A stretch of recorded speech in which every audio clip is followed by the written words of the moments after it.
Officer Jake Morrison lay bleeding on the concrete floor of the abandoned warehouse, his own handcuffs cutting into his wrists as he struggled against the restraints. The taste of copper filled his mouth where Detective Ray Sullivan's fist had connected with his jaw 20 minutes earlier. Above him, Sullivan paced back and forth, his service weapon drawn but pointed at the floor. "You should have minded your own business, Morrison," Sullivan said, his voice echoing in the empty space.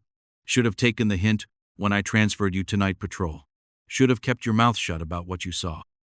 Jake spat blood onto the dusty floor. "You killed that kid, Ray. Planted evidence. Destroyed lives. I protected this city." Sullivan's voice cracked with rage. "Do you have any idea what it's like out there? The animals we deal with every day? Sometimes you have to bend the rules to get real justice." Through the warehouse's broken windows, Jake could see the lights of the city he'd sworn to protect and serve. In 6 hours, if he was still alive, the morning shift would discover that Officer Jake Morrison had simply vanished during his patrol. No witnesses, no evidence. Just another cop who couldn't handle the pressure. Sullivan raised his weapon, finger moving to the trigger. "I'm sorry it has to end this way, kid, but you forced my hand." 8 months earlier, Jake Morrison had always wanted to be a police officer. At 26, he was finally living his dream.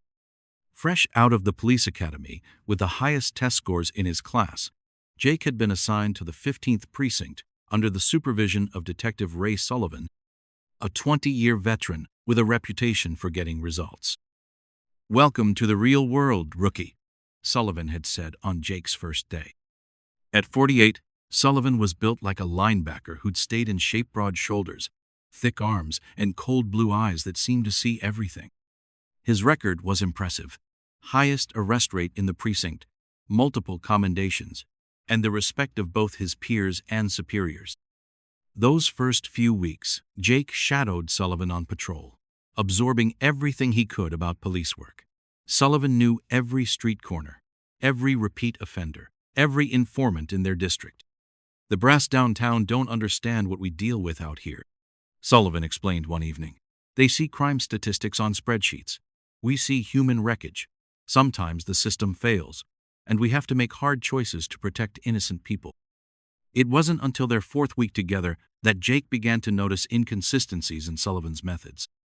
They were responding to a domestic violence call when Jake first saw something that troubled him. The suspect, Danny Martinez, had already been arrested twice for beating his girlfriend. When they arrived at Martinez's apartment, Sullivan went in first, while Jake secured the perimeter. By the time Jake entered, Martinez was already in handcuffs, blood streaming from his nose. He resisted arrest, Sullivan said simply, tried to run.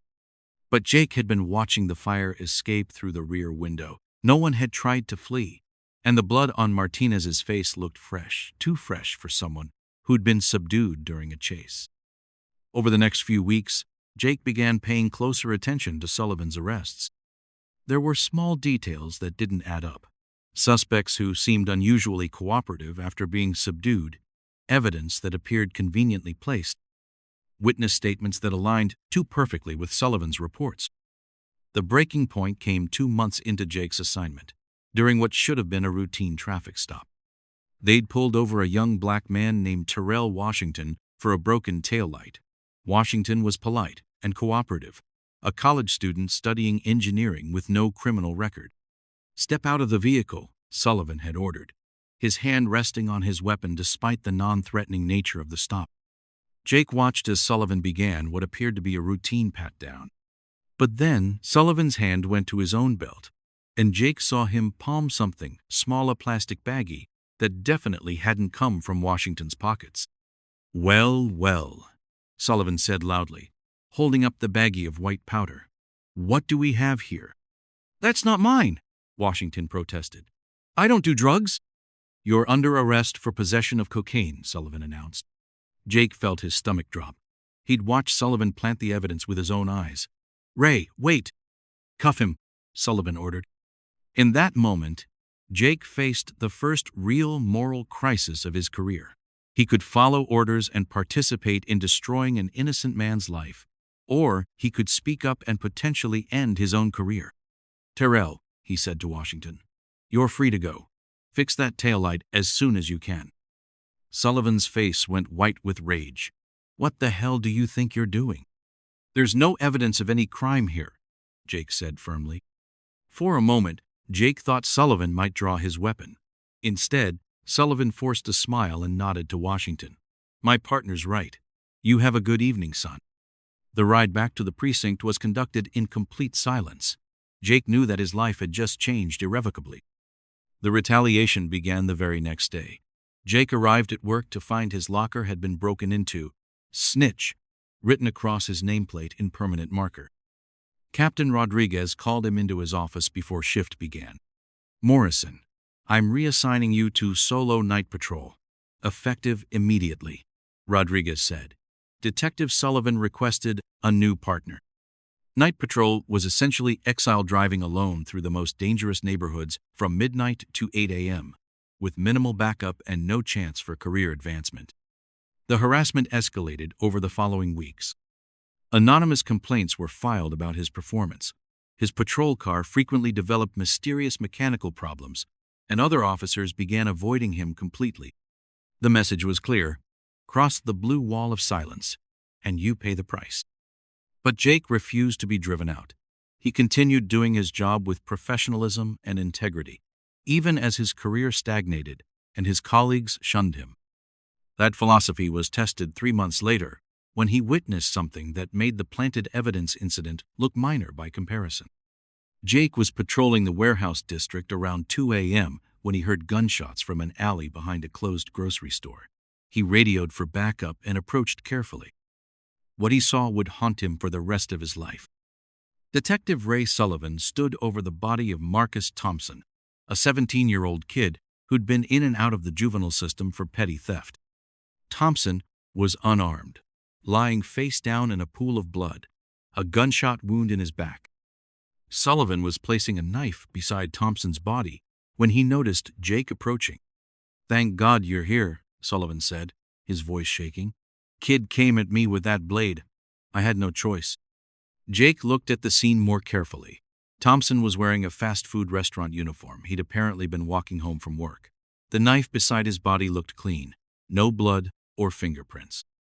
Most importantly, the wound was in Thompson's back, indicating he'd been shot while running away. Jake knelt beside Thompson's body and noticed powder burns on the work shirt that indicated the shot had been fired from very close range. This wasn't self-defense, it was an execution. "Ray, I think we need to—" "Need to what?" Sullivan's voice had changed, becoming cold and threatening. "You think you see something that isn't there, rookie?" Jake looked up at Sullivan and saw barely controlled rage mixed with calculation. In that moment, Jake realized he wasn't just witnessing the aftermath of a questionable shooting. He was looking at a murder scene, and the murderer was standing 3 feet away with a loaded weapon. The arrival of backup units and crime scene investigators prevented the conversation from going further. But as Jake watched Sullivan give his statement to Internal Affairs describing how Thompson had attacked him with a knife, he knew he was witnessing something far worse than police corruption. He was watching a killer manipulate the system to cover up murder. Over the next 2 weeks, Jake wrestled with what he'd witnessed. The official investigation supported Sullivan's account. Marcus Thompson had attacked a police officer with a deadly weapon and been shot in self-defense. Case closed. But Jake knew the truth. He began conducting his own investigation during his off hours, researching Sullivan's career for patterns of suspicious arrests and excessive force complaints. What he found was disturbing. Over 20 years, Sullivan had been involved in dozens of questionable incidents. Most troubling of all, Jake discovered that Thompson hadn't been Sullivan's first victim. Over the past 5 years, 3 other young men had died during encounters with Sullivan, all ruled justified shootings. Jake began documenting everything, building a case file that painted a picture of systematic corruption and murder. He knew he was taking enormous risks, but he couldn't let it go. Every time he closed his eyes, he saw Thompson's face. 3 weeks after Thompson's murder, Jake contacted FBI agent Sarah Chen, who specialized in police corruption cases. They met at a coffee shop outside the city, where Jake laid out everything he'd discovered. "This is serious stuff," Agent Chen said after reviewing Jake's files. "But building a case against a decorated police officer is going to require more than circumstantial evidence. What do you need?" "Proof. Audio recordings. Video evidence. Something that definitively shows Sullivan committing crimes." Jake nodded, understanding what that meant.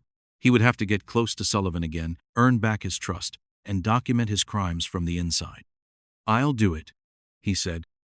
Over the next month, Jake worked to rebuild his relationship with Sullivan.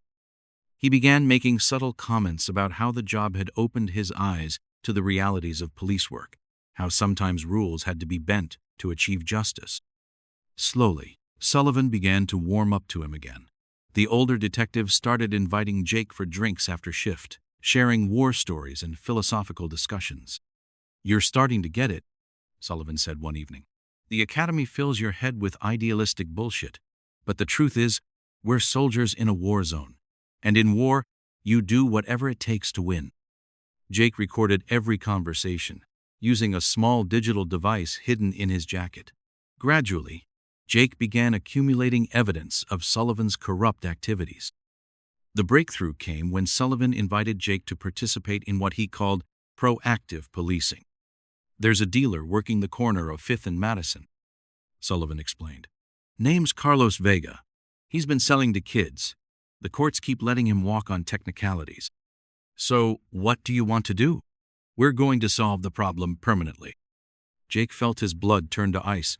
"What do you mean by permanently?" Sullivan smiled, that cold, predatory smile. "Vega's got a gun charge pending. If he were to resist arrest, maybe try to draw down on a couple of cops. Well, that would solve everyone's problems, wouldn't it?" It was the confession Jake needed, recorded clearly on his device. But it also meant he was about to watch Sullivan murder another person unless he found a way to prevent it. What Jake didn't realize was that Sullivan had been watching him just as carefully as he'd been watching Sullivan. The next evening, Jake arrived at the designated meeting point early, giving Agent Chen's surveillance team time to get into position. Sullivan was already there, leaning against his car with an expression Jake had never seen before. "You're late," Sullivan said. "I'm actually early." "Cut the shit, Morrison." Sullivan's voice was flat, emotionless. "Did you really think I wouldn't figure it out?" Jake felt his heart start pounding. "Figure what out?" "The FBI meetings, the hidden recording device, the fact that you've been building a case against me for weeks."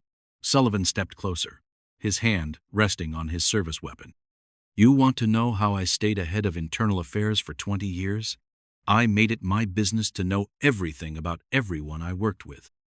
Jake's mind raced, looking for escape routes.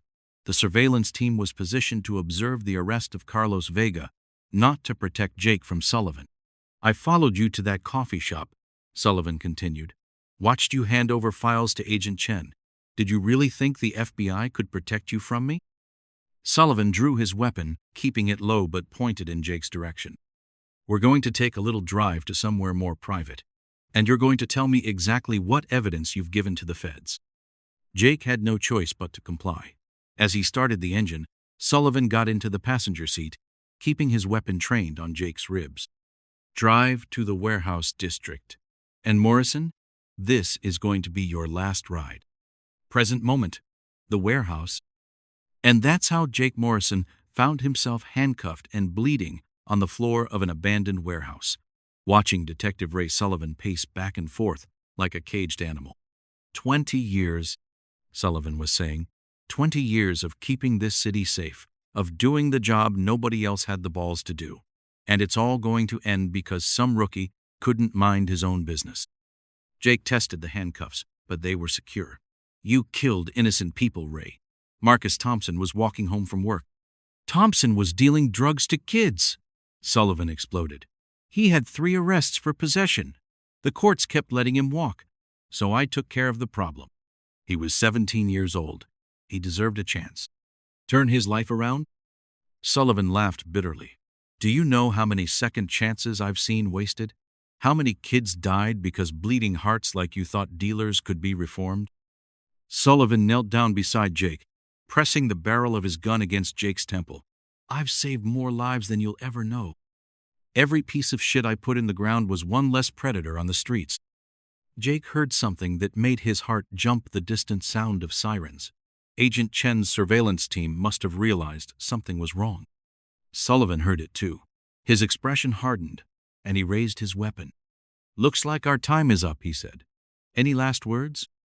Jake looked up at the man who had been his mentor. Despite everything, he felt a strange sadness for what Sullivan had become. "Yeah," Jake said quietly, "I forgive you." Sullivan's finger tightened on the trigger, but the words seemed to give him pause.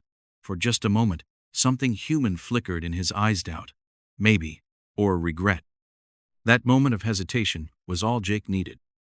He rolled hard to his left, just as Sullivan fired, the bullet sparking off the concrete where his head had been. Jake's momentum carried him behind a stack of old shipping pallets, providing temporary cover. "You can't run forever, Morrison," Sullivan shouted, firing 2 more shots. The sirens were getting closer. Jake worked frantically at the handcuffs, trying to slip his wrists free.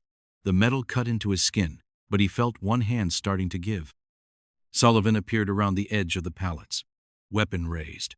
"Found you." Jake looked up at his former mentor and saw no trace of the man who had once taught him about police work. All he saw was a killer who had finally been cornered. "Ray, it doesn't have to end this way," Jake said desperately. "You can surrender. Tell your story." "You really don't get it, do you?" Sullivan replied sadly. "There is no story. There's only the choice between us and them. And I chose us." He pulled the trigger. Epilogue, 6 months later. The investigation into Detective Ray Sullivan's activities revealed the full scope of his crimes. 11 murders over 5 years, hundreds of falsified reports, millions in seized assets that had disappeared. The scandal rocked the police department and led to the resignation of 3 senior commanders. Agent Sarah Chen was promoted for her work on the case, though she took no satisfaction in the recognition. At the press conference, she spoke about the importance of officers like Jake Morrison, who were willing to stand up for justice even when it meant standing alone. The warehouse where Sullivan had taken Jake was demolished 6 months after the shooting.